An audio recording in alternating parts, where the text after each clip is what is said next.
as well as to this wonderful venue.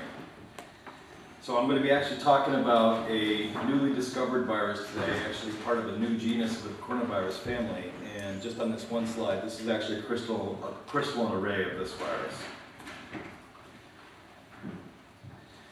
So the concept that a virus could actually replicate in tumor cells and cause cancer regression actually goes all the way back to about 1895, when several physicians actually noted that people that had different types of viral diseases actually could have their cancers regress. And that continued actually for about 5 decades. Before, in about the 1950s, several physicians actually started to make crude viral preps and directly inject them into tumors. And while the efficacy results were promising, the safety results weren't, primarily because the viruses were known human pathogens and they were very crude viral preps. So then again, about the early 1990s, several investigators had begun to figure out essentially how to engineer viruses to make them tumor selective. So this was actually done in a variety of ways. One such way, for example, is to take the regulatory elements that control when a virus genome is expressed and change those regulatory elements to make them respond selectively to pathways that are activated in cancer cells. So this became a very popular way to engineer viruses. And in the 1990s, actually, there were probably dozens of trials that were done with these types of viruses.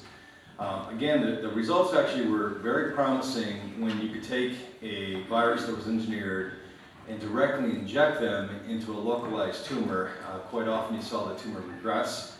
And in fact, one of these viruses, it's an adenovirus that's engineered, is actually approved and marketed in China now.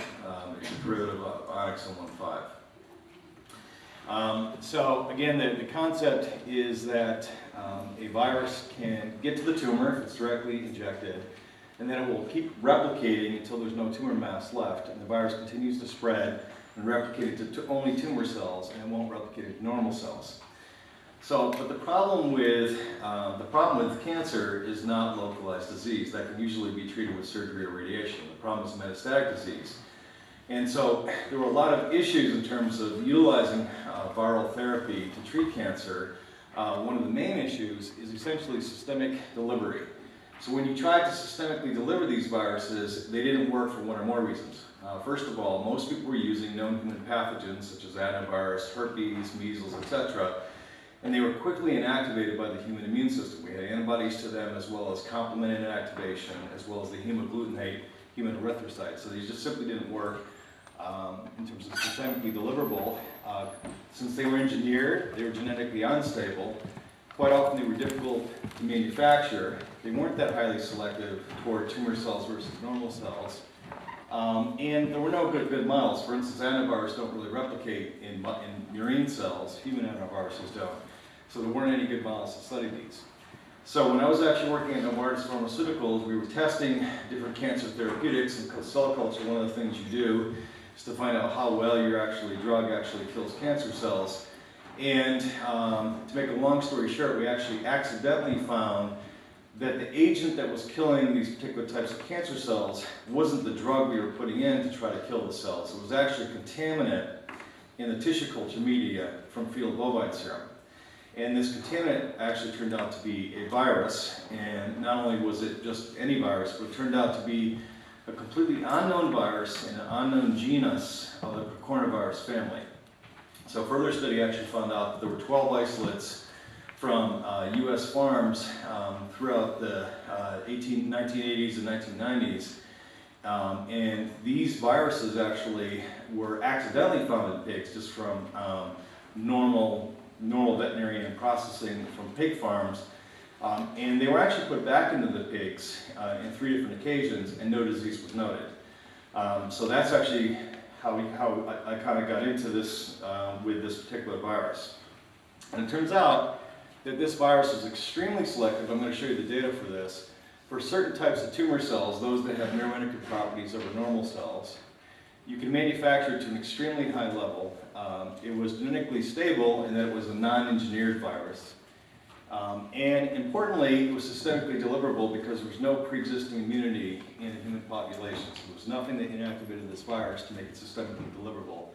And interestingly, it had broad species tropism. It could replicate murine cells in neuroendocrine cancer cells from mice, making it actually an excellent model to actually go forward. So these are some of the things that helped in the ways to actually develop this virus. So actually this is a cell killing curve. The higher, the less particles it takes to kill these cells. And for example, cell lines from small cell lung cancer up here actually only takes about 1 particle to kill 1,000 cells in a 3-day period. So the virus is extremely potent for spreading and killing these cells. So the virus replicates in the majority of small cell lung cancer cells. It replicates in non-small cell lung cancer, about 10% of those. It replicates actually in the majority of solid pediatric cancers, such as rhabdomyosarcoma, retinoblastoma, medulloblastoma, as well as glioblastoma, as well as different types of endocrine cancers, such as carcinoid cancer.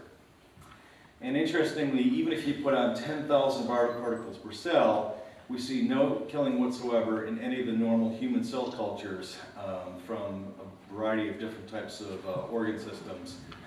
We saw no cell killing observed. So if you then make a tumor model and grow small cell lung cancer in mice, and you don't do these experiments typically at 100 millimeters cubed, which is what most experiments are done. But if you actually push the limit, and this is just one example of this, where some of the mice in this group of 12 are actually 2,000 millimeters cubed, about 10% of the body weight of a mouse. With a single IV injection, actually, you can completely eradicate the tumors in these mice, and essentially they go away and they never come back. So this is actually some of our, obviously, our best data. But then if you look at the mice and ask the question, well, where does the virus go?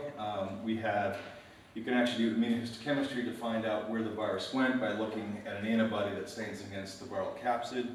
And you can see here very intense brown staining throughout the tumor. That's actually the virus infecting cells. And if you look at any of, we looked at like 15 different organs, any of the major organs, you see absolutely no immunohistochemistry or no pathology for this virus in any of the tissues. So this was very promising, and to summarize actually several years worth of data, we found out that again, this virus is very selective toward neuroendocrine tumor cells, such as small cell, large cell, nearly all pediatric solid tumors, as well as a few other ones. Highly potent, it's effective as a single intravenous dose. It can induce complete regression of established tumors, including metastatic tumors, and it's active in a variety of models that are important. Primary transplantable models where you take cancer cells directly from patients, put them into mice, and then try to treat. Orthotopic models in terms of different cancer locations. Metastatic as well as chemo-refractory models, and as well as immune-competent models. Even if the mouse has got a fully competent immune system, you can still have elicit cancer regression in those models. In fact, several of the models, the NCI actually ran about 15 models for us. Several of them are predictive of clinical response. So that was actually very promising in terms of moving forward. And we also see enhanced activity with different types of chemotherapy, such as with cyclophosphamide or HDAC inhibitors.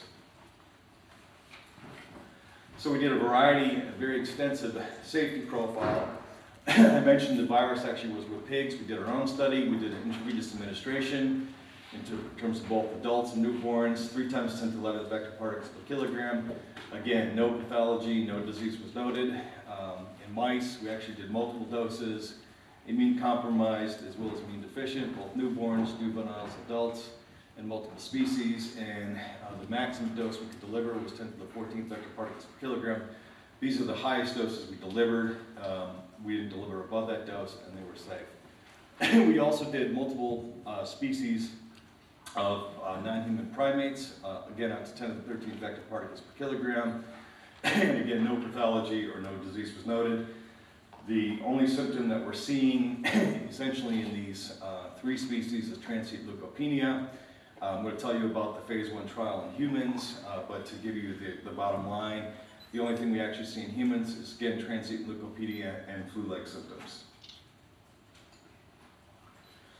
So,